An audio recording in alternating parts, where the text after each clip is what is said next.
né?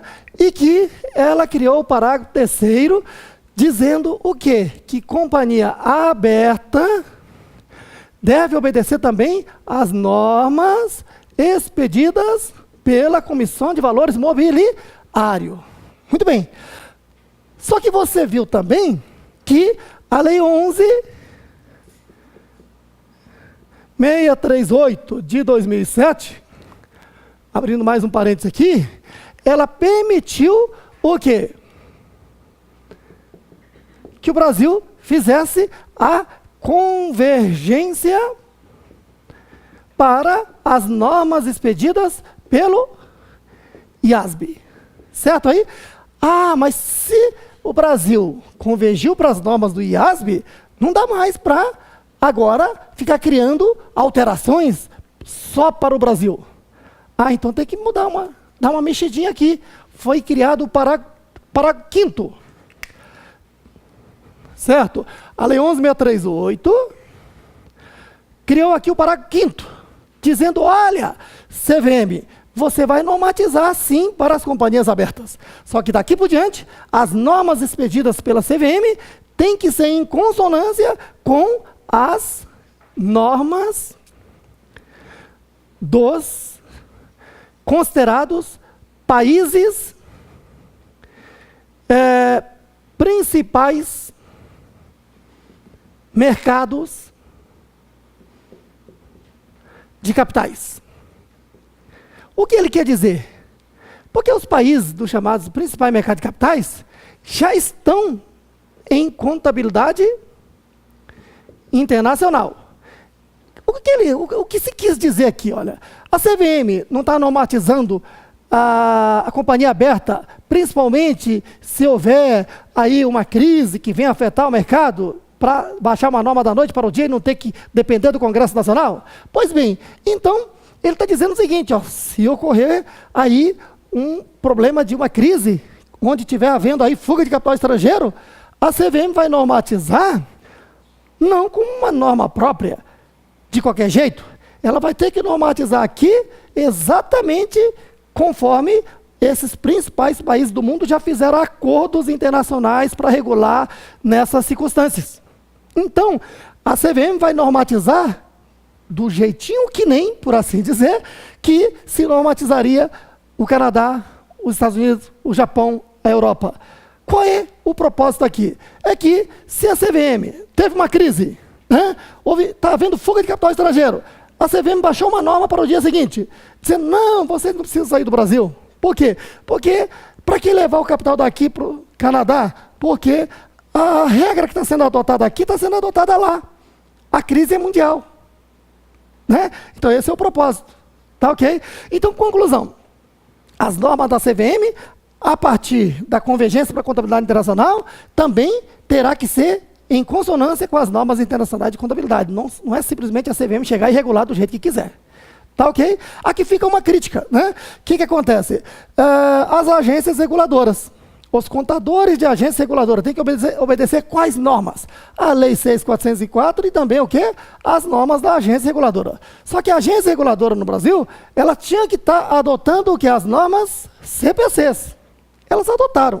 Só que a toda hora, de uma forma, né, irresponsável, ela vem regulando além do que o CPC diz, e isto, né, prejudica a confiabilidade da contabilidade brasileira no cenário internacional.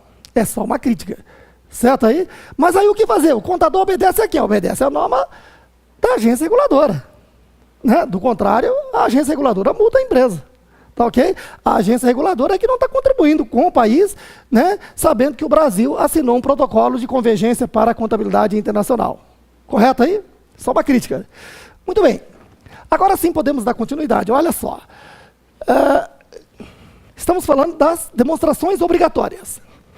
Então, veja, a Instrução Normativa 59 de 86 diz o seguinte, a partir do exercício social fim de 1986, é lá mesmo, 86, tá?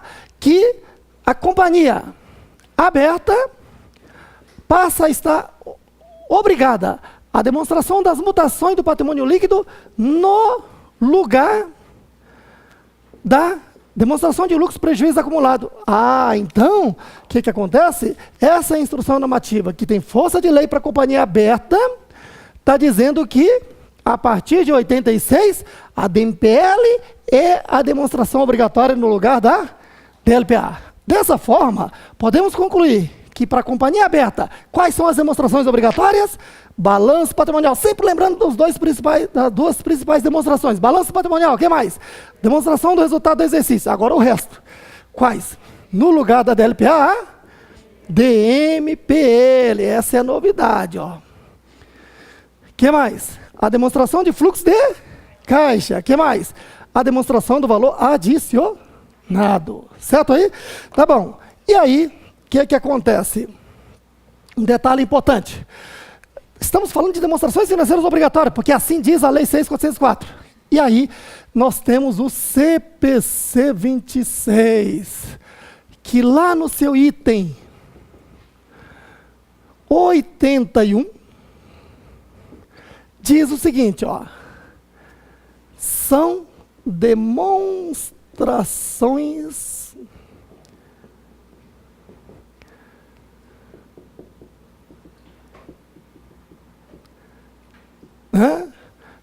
contábeis. Então, veja, há uma divergênciazinha. A lei fala de demonstrações financeiras, não é isso? Só que, na prática, são demonstrações contábeis. A gente sempre soube que é sinônimo, mas quem faz prova de concurso público tem que saber o seguinte: se o examinador elaborou a questão baseada na lei, o termo certo são demonstrações o quê? Financeiras obrigatórias. E se não fez referência à lei, é porque é para aplicar a norma técnica. Então, para a norma técnica, chamamos de demonstrações contábeis. Correto aí? E outro ponto importante. Ela diz que a demonstração do resultado é composto de duas demonstrações. A demonstração do resultado do período e a demonstração do resultado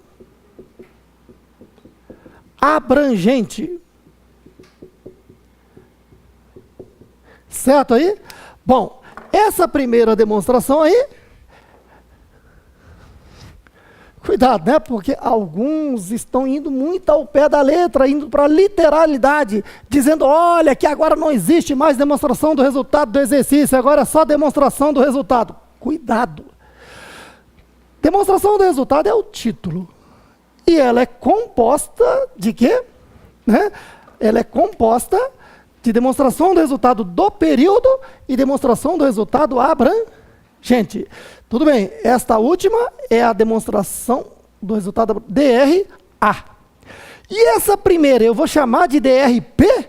Não, isso aqui é a demonstração do resultado do exercício, mesmo porque é a Lei 6.404 de 76 que trata de período.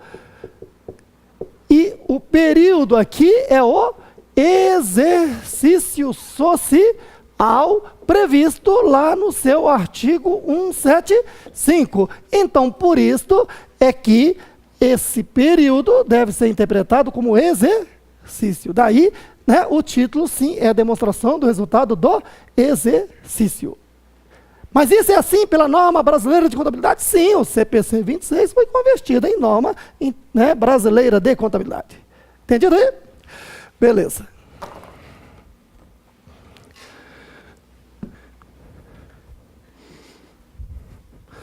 Continuando. Só lembrando também que hoje nós não vamos ter intervalo nenhum, vamos aí até a madrugada adentro e eu vou continuar aqui, então de forma que evidentemente que tem hora que você vai parar e vai para o banheiro, etc, tal, né? Então de forma que quem fizer menos xixi e quem tomar menos água vai aprender mais, tá ok? Brincadeira, daqui a pouquinho a gente faz um intervalinho aí. Muito bem. Então, seguindo, vocês estão acordados. Bom, então na sequência aqui, duas coisas são importantes, né? Quem é que está obrigado a publicar demonstrações financeiras? Quem é que está obrigado a fazer uma auditoria independente? Então, vamos lá. Primeiro, quanto à publicação de demonstrações, né? Quem é que está obrigada?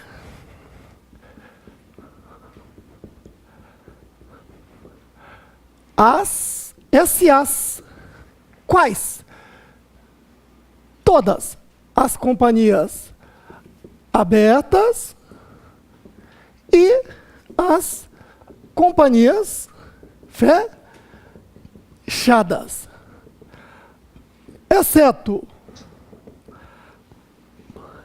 companhia fechada de pequeno porte. Entende-se por companhia fechada de pequeno porte aquela que atende a duas condições. Qual? Que tenha menos de 20 acionistas. Ou seja, até 19 acionistas, não é isso? E que tenha na data do balanço patrimônio líquido inferior a R$1 milhão. Então veja só, via de regra, todas as SAs de capital aberto estão obrigadas a publicar demonstrações financeiras, exceto a SA de capital fechado de pequeno porte. Está claro aí? Quem mais? Quem mais? Tem mais alguém obrigada? Tem. Grupo de sociedades. Certo aí? Bom, vale a pena a gente só recordar rapidinho, porque no Brasil tudo se chama grupo, até as quadrilhas, então é bom saber o que é grupo nos termos da lei, né? Então, na verdade, grupo de sociedade é nos termos lá do artigo 165 a 175 da Lei 6, né, 265 a 275 da Lei 6.464, que é a conversão de uma holding num grupo de sociedade. Você falou o quê? Holding? E o que é holding? Né? Então, para começar, holding não é um termo previsto em lei, mas a figura existe, né? A figura do holding quer dizer o quê? Quando eu abro uma empresa, digamos a CIA, com a intenção de controlar outras empresas, então CIA B, está aqui a CIA B.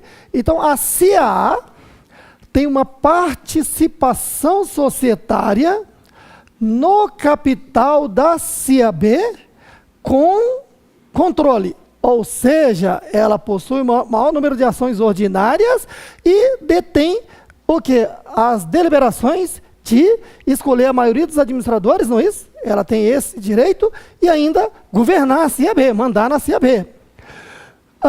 CIA C, da mesma forma, a CIA A tem uma participação no capital da CIA C com controle, ou seja, ela possui o maior número de ações ordinárias da CIA C e detém o direito aí de escolher a maioria dos administradores e, né, criar a política de gestão da investida, ou seja, governar a investida. Então, a CIA é a empresa holding, certo?